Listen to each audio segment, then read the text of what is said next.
Hi guys, it's me again, and I would like to read you a story that my Heavenly Father told me through the Holy Spirit, and I translated it from German to English, and I hope you can understand it.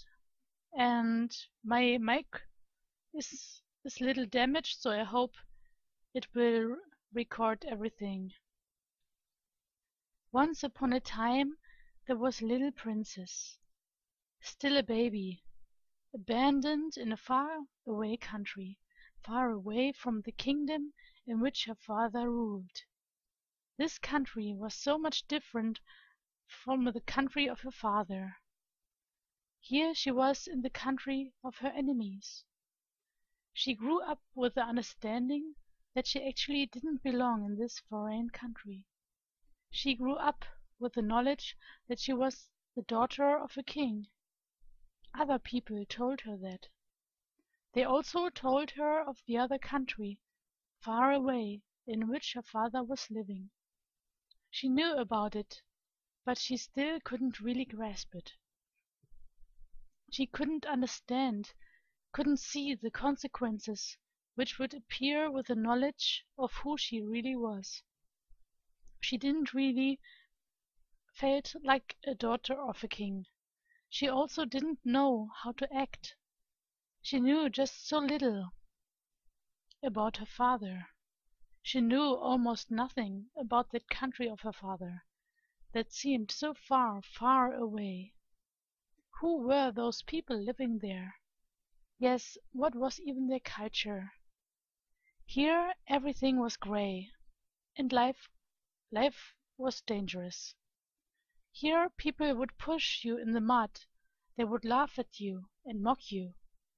For whatever reason, she often asked herself when she sat there, beaten and crying, sitting in the mud.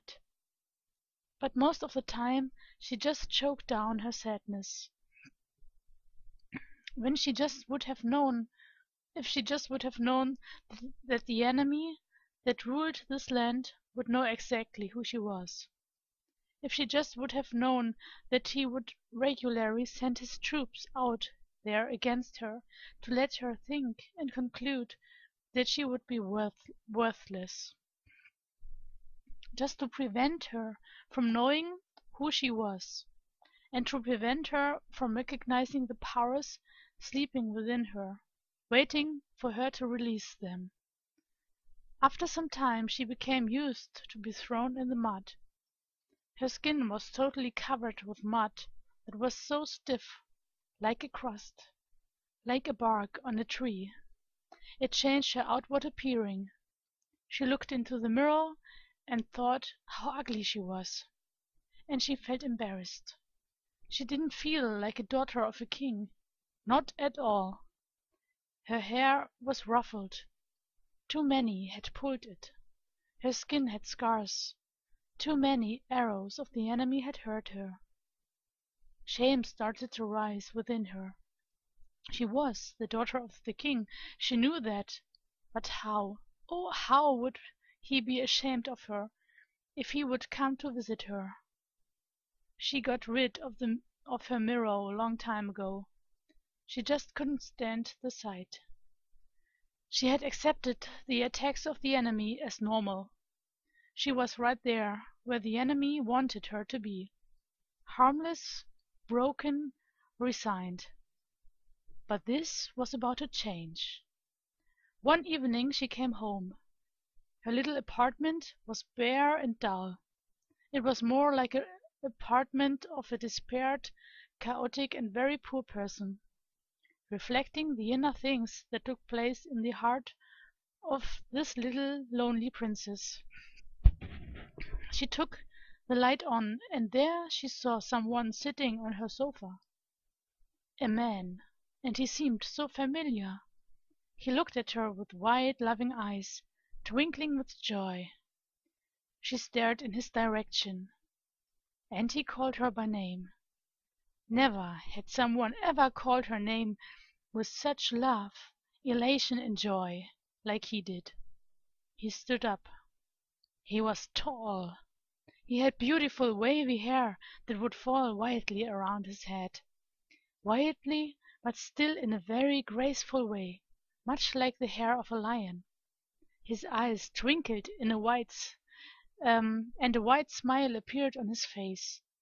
He stretched out his arms and took the little princess in his big and strong arms. He hugged and squeezed her like a big bear.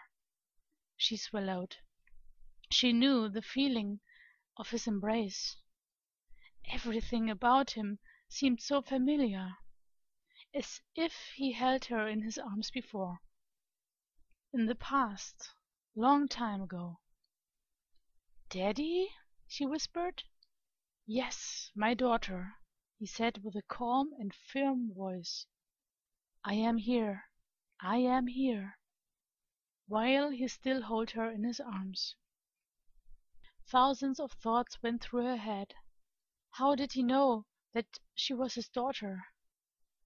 How did he recognize her while she was so covered with mud and had so much injuries and scars?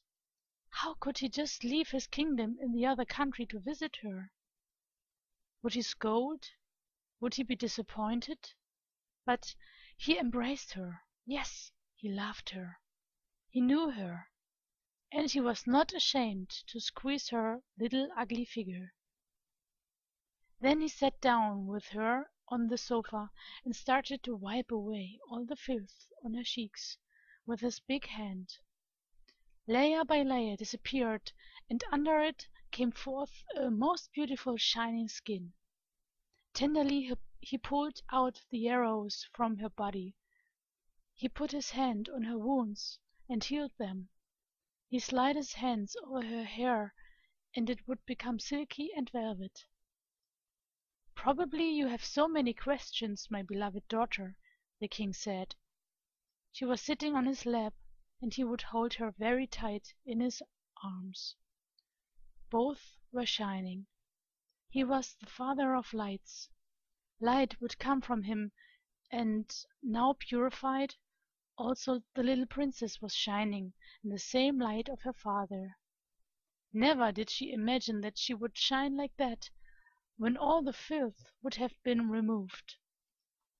Then he started to tell her a story from his life. She just knew so little about him.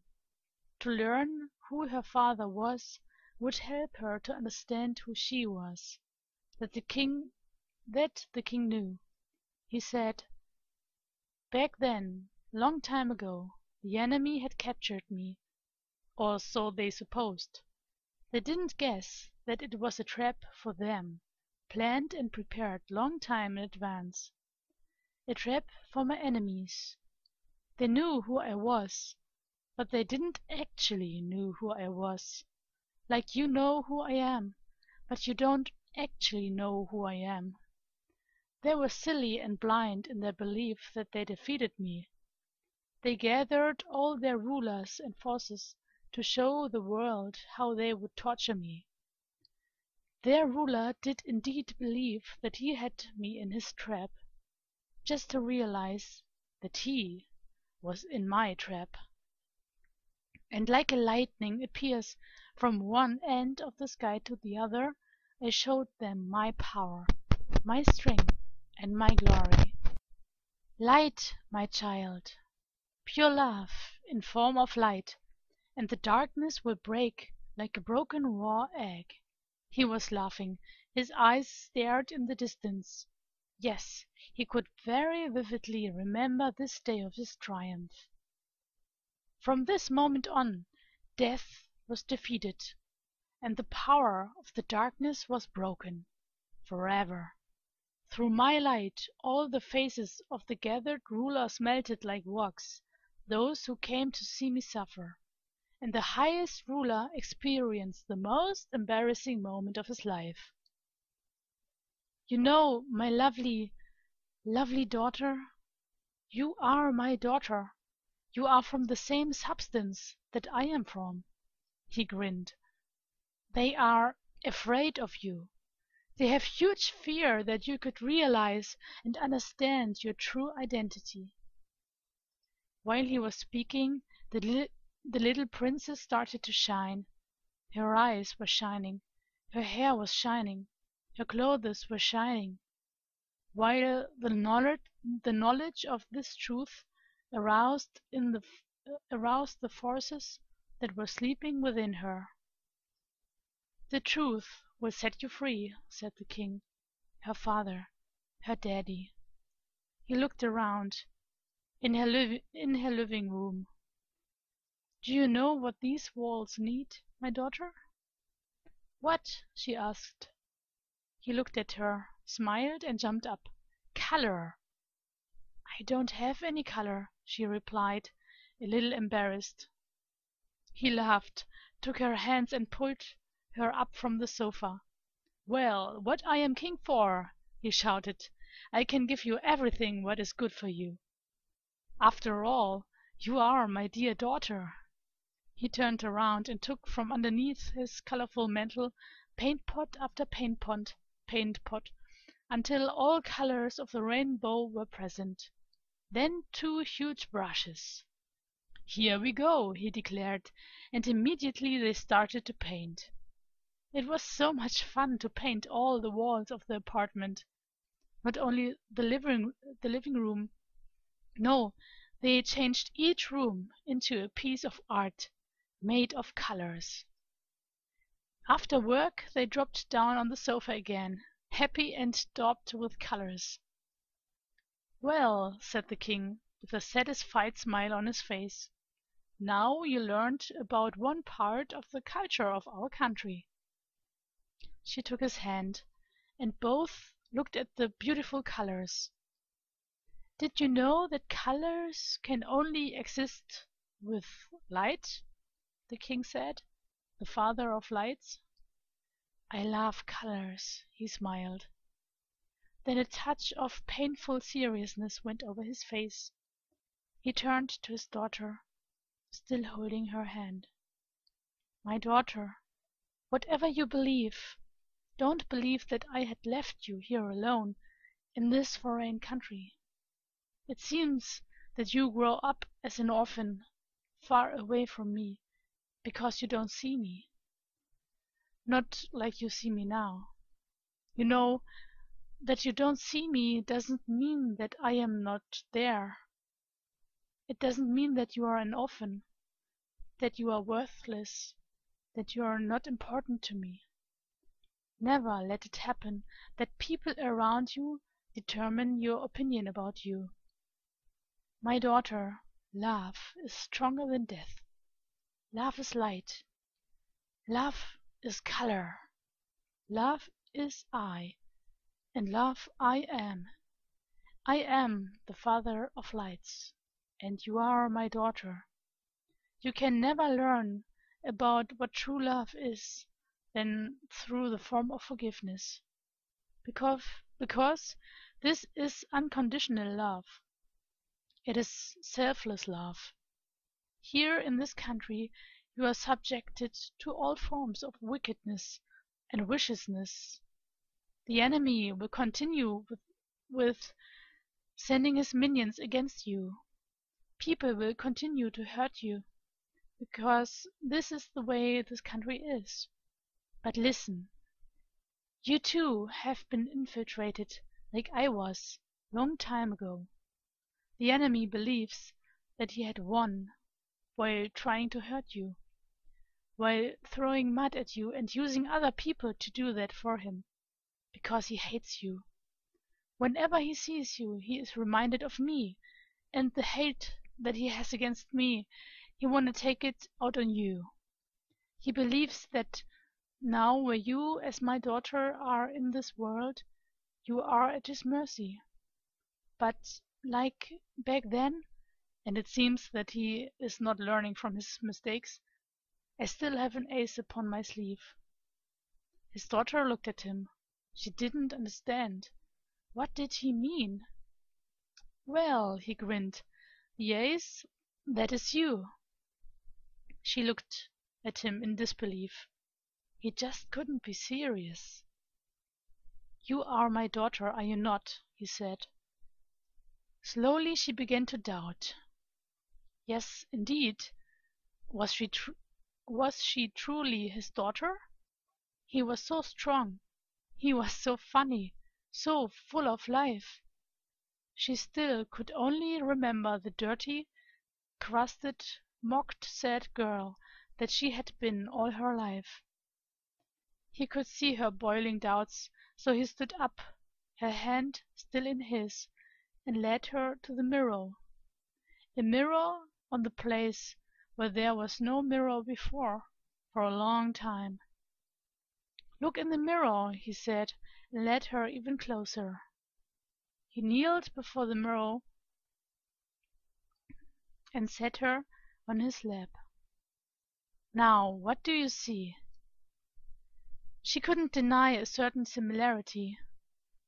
But then he started to shine, his face, his hair, his clothes, and in the same time she also started to shine, in the same light of her father. "I am the Father of Lights," he repeated. "You are shining. You are my daughter, no doubt." Then he hugged and squeezed her, gave her a kiss on the cheek, and held her very tight to his heart, so she could hear his beating. Her doubts were gone. "Thank you, Daddy," she whispered and smiled. "Shine," he whispered in her ear. "Shine in this land that is so gray and cold. Shine like your father, and the enemy will flee from you. Realize who I am, realize who you are, and shine. And your environment will change. Let us bring a piece of our home in this country, in this foreign bare country. Let us be messengers, messengers of light, of colors, of love, in a country that is being ruled by our enemies. Love is the biggest weapon that you have. Use it. You are of royal blood, daughter of light. Let this understanding dictate your life, and this will make the difference. Victory, my daughter, is meant for you. When they throw mud at you, when they shoot arrows at you, when you start to get dirty again, then go immediately, yes, immediately under the shower of my blood, because my blood washes you clean from all unrighteousness. And you will shine again, as if nothing happened, and love others. Courage, my daughter, my courage, my peace, and my joy I will let you hear. And even if you don't see me, no, you don't disappoint me. You are brave and lovely and so beautiful." He looked at her with a look of total love. Yes, totally in love. Then he kissed her on her forehead and disappeared. She knew he was still there, and she smiled.